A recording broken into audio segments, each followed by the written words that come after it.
अस्सलाम वालेकुम जी, मैं हूं चौधरी फानजेर। आप देख रहे हैं मेरा ऑफिशियल यूट्यूब चैनल। जिस सूर्यवंशी की ही बात करेंगे और सूर्यवंशी की ही बात करनी चाहिए। ऐसा बड़ा टैलेंट, ऐसा एक्सेप्शनल टैलेंट शायद हमने तो अपनी ज़िंदगी में नहीं देखा। मैं रिकॉल कर रहा था ग्रेट सचिन तेंदुलकर के हवाले से। वो भी जब 16-17 साल की एज में आए और शायद उस टाइम के ऊपर जो बॉलिंग थी वो बहुत मुश्किल थी और पिचेस भी बड़ी डिफरेंट होती थी। और उन्होंने आके दुनिया को बताया कि जी इस एज के अंदर जिस तरह उन्होंने वसीम अकरम, वकार यूनुस, इमरान खान, एम्ब्रोज, मैगरा सबको वो खेले और क्या वो उन्होंने एक अपनी क्लास और एक ढाक बिठाई। बट जो सूर्यवंशी है जो ये कर रहा है इसका तो शायद किसी के साथ मुकाबला नहीं है। देखिए, जितनी आप हाई रिस्क क्रिकेट खेलते हैं, जितनी आप अटैकिंग क्रिकेट खेलते हैं, आपके आउट होने की प्रोबेबिलिटी उतनी बढ़ जाती है। ये इसलिए यूनिक है कि ये जिस तरह अटैक करता है और जिस तरह की बाउंड्री हिटिंग के अंदर इसके अंदर वो एक एबिलिटी है वो शायद दुनिया में हमने किसी में नहीं देखी। जितने भी बड़े पावर हिटर हम देखेंगे, क्रिस गेल था या शायद अफरीदी थे या और भी आप 4-5 नाम लेंगे, तो आप देखेंगे कि उनकी कंसिस्टेंट होने की जो एक साइड थी वो काफ़ी लो थी। वो उतना ज़्यादा कंसिस्टेंट नहीं थे जितने बड़े एक ग्रेट टेक्निकल साउंड जो बैट्समैन होते हैं। बट सूर्यवंशी की अगर हम बात करते हैं, ना सिर्फ वो पावर हिटिंग करता है, छक्के लगाता है, बाउंड्री लगाता है, वो उतना कंसिस्टेंट भी है। जैसे कल जो इंडिया को उसने विक्ट्री दिलवाई है, इंडियन ए को श्रीलंका ए के अगेंस्ट, उसने 29 बॉल के ऊपर आप देखें कि ही हैज स्कोर्ड 94 रन। इसमें 8 छक्के 10 चौके शामिल हैं। 324 का स्ट्राइक रेट है। और मैं अगर कंपैरिजन में एक बड़ी सबसे इंपॉर्टेंट बात आपको बताऊं कि इंपॉर्टेंट ये है कि जैसे मैं स्ट्राइक रेट की बात कर रहा हूं कि जितना आप तेज खेलते हो उतना आउट होने की प्रोबेबिलिटी होती है। अगर आप game legend of the games को कंपैरिजन करते हैं इस बच्चे के साथ, Sachin Tendulkar, Brian Lara, Inzamam, Jack Kallis, Sangakkara, Hayden, अगर आप इनकी क्रिकेट को देखेंगे तो आपको लगेगा यार, अब चले वो तो T20 इतने नहीं खेले, ओडीआई खेले हैं, लेकिन आपको लगेगा यार ये खड़े हो जाए ना, विराट कोहली सबसे बड़ा नाम इस जनरेशन का, तो ये खड़े हो जाए तो फिर ये आउट नहीं होते, फिर ये मैच को वन साइडेड करते हैं या जीत के फिर फिनिश करके आते हैं। प्रॉब्लम ये है कि ये बच्चा अगर खड़ा हो जाए और किसी तरह ये 10 ओवर खेल जाए, जिस तरह कल भी प्रॉब्ली शायद इसने 8 ओवर खेले हैं और इसने मैच खत्म कर दिया, यानी कि 8 ओवरों के अंदर भी 130 समथिंग लगा दिया इसने। और बाकी जो बैटर थे वो तो सारे 70, 80, 90 के स्ट्राइक रेट के साथ खेलते रहे, यानी कि उनको कुछ एफर्ट ही नहीं करनी पड़ी। जो डिफरेंस इसने ऊपर डेंट डालना था वो डाल चुका था। Exactly that he did in under 19 ODI final as well. उसमें भी इसने 180 कर दिए, खैर वो रन ही बहुत ज्यादा कर दिए, बट पॉइंट ये है कि ये 10 ओवर खेल जाए तब भी ये दूसरी ओपोजिशन को साइडलाइन कर देता है। ये जो यूनिकनेस है वो किसी के पास नहीं है, वो किसी ग्रेटेस्ट ऑफ द गेम के पास नहीं थी।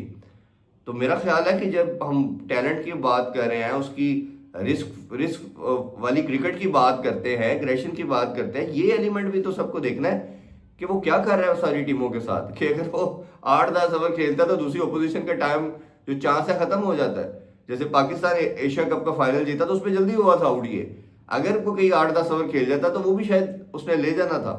तो ये मेरा मानना ये है कि सूर्यवंशी की जो ये क्लास है, जो ये टैलेंट है, तो वो तो किसी के पास नहीं है। और हमने एक पिछले शो में बात की थी कि जो उन्होंने एक उनकी फाइट हुई श्रीलंकन प्लेयर के साथ और सारा कुछ, उसमें दो पहलू हैं। एक तो देखिए उसने जो अग्रेशन जो हम बात कर रहे थे एग्जैक्टली उसने कल करके दिखाया। उसने फेंटा लगाया उनको मारा। ये चाहते हैं हम सूर्यवंशी से, ना कि वो फ्यूड के अंदर जाके, फाइट के अंदर जाके अपने कैरियर को कहीं डेविएट ना कर दे, डाइवर्ट ना कर दे। आई नो कि ही इज क्वाइट यंग, बच्चा है, 15 साल का है, बट ऐसे मंटोरों ने उसके साथ काम करना है, उसको बताना है कि भाई क्या डूज है, कौन कौन से डोंट है। और ये जो आंसर बल्ले वाला देता है यही देना है, यही करना है। और हम उसको अप्रिशिएट भी कर रहे हैं, प्रेज भी कर रहे हैं, उसको एक्नॉलेज भी कर रहे हैं, और हम चाहते हैं कि ये इसी तरह परफॉर्म करे। इतना बड़ा टैलेंट शायद क्रिकेट की खूबसूरती के लिए दिखने में नहीं नजर आएगा, और जब हम आगे पीछे देखते हैं तो किसी के पास इस तरह का टैलेंट नहीं है। आप ये देखें ना, अभिषेक आया नंबर 1 T20 में बना, कोई बात नहीं कर रहा उसकी। ईशान किशन कितनी परफॉर्मेंसेज हैं, कोई बात नहीं कर रहा, अंडर शेडो होगी उसकी परफॉर्मेंस, ठीक है। फिर इसी तरह तिलक वर्मा है, डुबे है, किसी किस किस का नाम ले, ठीक है, सब भूल गए दुनिया। इसी तरह हैरी ब्रुक है, या हमारा साइम अयूब था, आप कोई भी उनके वाले से बात नहीं करता। तो कहने का मतलब ये है कि ये जो टैलेंट आया है ये एक एक्सेप्शनल टैलेंट है, इसको टेक केयर करना। और उसमें मैं एक इमरान खान साहब की एक स्टेटमेंट है वो बात कर रहे थे कि अगर लड़ाई हो जाए तो उसमें क्या करना चाहिए एक प्लेयर को, इंडिविजुअल को। तो उन्होंने कहा कि जिसकी मंजिल आगे होती है वो इस तरह के रास्ते में छोटी छोटी रुकावटों के ऊपर अपना टाइम ज़ाया नहीं करता।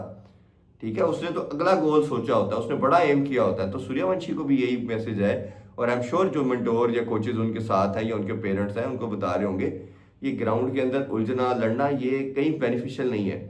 ये जो काम कर रहे हैं ना आप, जो फेंटा लगा रहे हैं, जो मार रहे हैं, यही आपको, आपकी टीम को, आपके कंट्री को सर्व कर रहा है। तो ऑल विशेस फॉर हिम। क्या खूबसूरत खेले हैं, क्या खूबसूरत कर रहे हैं। अभी इंडियन का भी स्क्वाड हमने देखा, ओडी का अनाउंस किया गया है। उसमें ये बहुत डिस्कशन हो रही है कि जसवाल को बाहर कर दे, ईशान किशन है। तो ओबियसली विराट कोहली जब आते हैं तो ओबियसली जो आपकी टीम के परमानेंट मेंबर है वो है। दूसरा ये है कि आपके यार राहुल के साथ आपको सेकंड कीपर भी चाहिए, वो भी ईशान किशन है। फील्डर बड़े तगड़े हैं, और ईशान किशन की ओडीआई की परफॉर्मेंस ज़्यादा है। और इसी तरह मेरा ख्याल है बैटिंग में ठीक है। बॉलिंग में आप ये ज़रूर कह सकते हैं बुरार को अच्छा परफॉर्म किया है। हर्षित राणा पे बात की जा रही है, हर्षित राणा को अगर रखा गया, सिराज और शामी को प्रेफरेंस नहीं दी गई, तो ये एक डिबेटेबल ज़रूर पॉइंट है।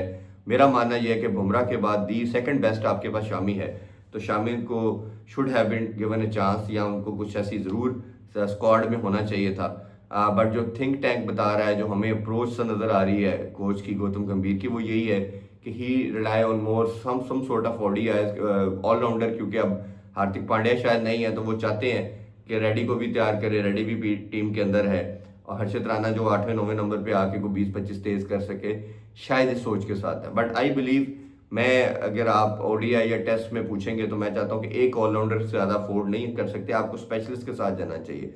अगर ऑलराउंडर आपने रखना है तो या तो हार्दिक पांड्या हो, जो पूरा बैट भी हो, पूरा बॉलर भी हो, और अगर स्पिन ऑलराउंडर में जाना है तो अक्षर पटेल आपके पास है। जडेजा को भी नहीं रखा गया तो राइटली सो। मैं आई एग्री करता हूँ कि आई एग्री कि जडेजा का वो फेज जो है डिक्लाइन की तरफ है, और अक्षर पटेल अपनी पीक पे है, तो आपको अक्षर पटेल के साथ जाना चाहिए। फिर आपकी कुलदीप है, चक्रवर्ती का ना होना मुझे थोड़ा सा लग रहा है कि शायद उनकी परफॉर्मेंस अच्छी नहीं आ रही रिसेंट पास में, that could be one reason.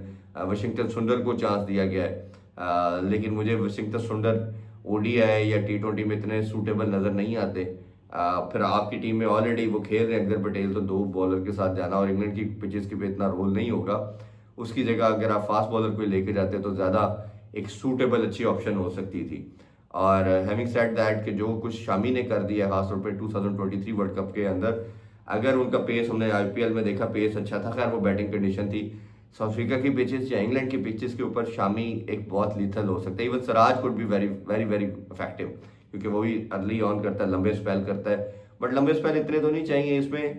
तो शामी सेकंड चॉइस पे मेरे पे आएगा लिस्ट में, थर्ड पे आप सिराज को देख सकते हैं। तो खैर ये थिंक टैंक का डिसीजन है, वो यंगस्टर के साथ रिलाई कर रहे हैं।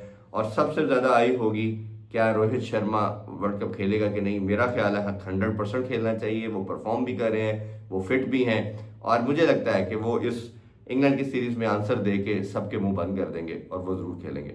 अभी आपसे इजाज़त चाहते हैं, नेक्स्ट शो में मिलते हैं। अपना ख्याल रखें, टेक केयर, अल्लाह हाफ़िज़।